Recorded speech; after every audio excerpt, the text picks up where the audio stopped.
Good afternoon. Welcome to Story Time. It's going to be a little bit different today because I know we've had a lovely couple of weeks doing poetry, so I thought I would read a few poems from, or you might not be able to see it very well, the Book Time Book of Fantastic Verse Poems. So I've picked a few out of here that I'm going to read to you today. So they're all written by different people inside, so I'll tell you as we go through who perhaps has written them. Okay. So the first one I have picked is down here, and it's about 5 little owls. 5 little owls in an old elm tree, fluffy and puffy as owls can be, blinking and winking with big round eyes at the big round moon that hung in the skies. As I passed beneath, I could hear one say, "There'll be a mouse for supper, there will today." Then all of them hooted, "Twit, twit, twoo! Yes, mouse for supper, hoo, hoo, hoo, hoo." So that's a lovely little poem there about 5 little owls getting excited about what they're going to eat today. So I wonder if you noticed anything about that poem that perhaps is in our poem that we've been looking at, or something else perhaps. And what I want you to think about, what else could owls perhaps eat if they couldn't find a mouse for their dinner? Oh, okay, this next one's about an animal as well.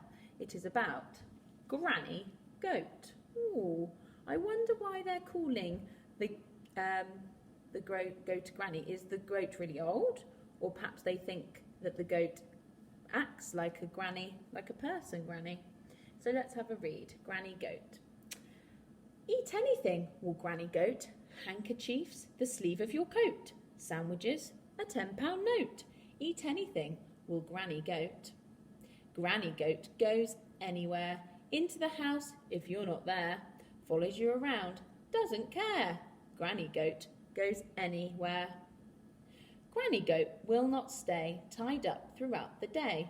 Choose the rope, wants to play. Granny Goat won't stay. Anywhere you want her to, she would rather be with you."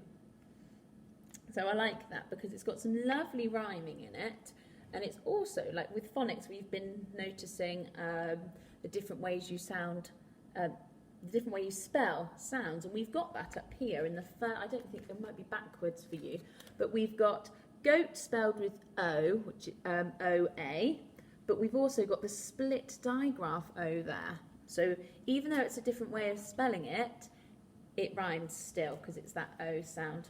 And I like the way they've ended that and saying that it's just because the granny goat just wants to be with you, just wants to be with a person.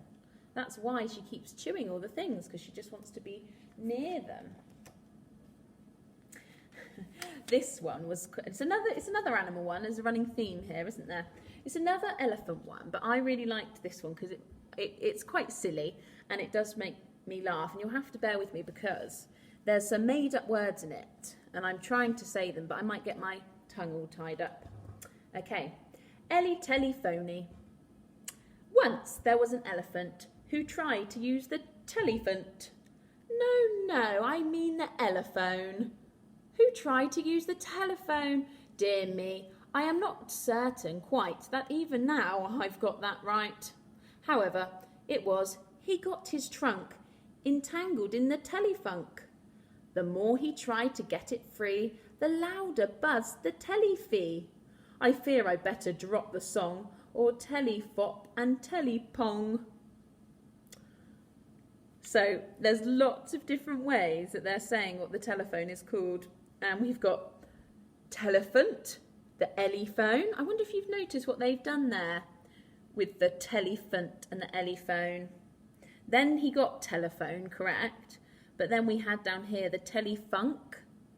And then I think that was it. But they had lots of different words to describe what the elephant telephone was called. So I wonder if you noticed what they had done there. Okay, we've got one last one. And it's not about, well, it is about an animal because it's about a human. And remember, humans are mammals, but it's about, in particular, my dad's thumb, it's called. Okay, my dad's thumb. My dad's thumb can stick pins in wood Without flinching, it can crush family-sized matchboxes in one stroke and lever off jam jar lids without piercing at the pierce here sign. If I wanted, it could be a bath plug, or a paint scraper, a keyhole cover, or a tap tightener. It's already a great nutcracker, and if it dressed up, it could easily pass as a broad bean or a big toe. In actual fact, it's quite simply the world's fastest envelope burster.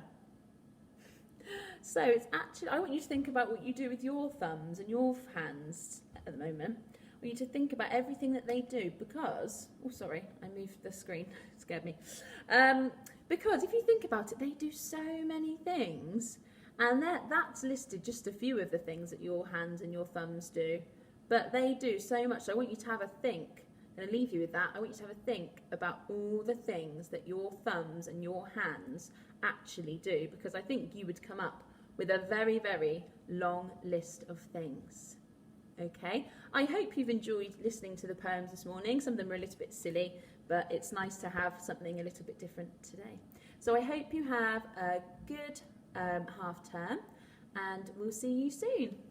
Bye.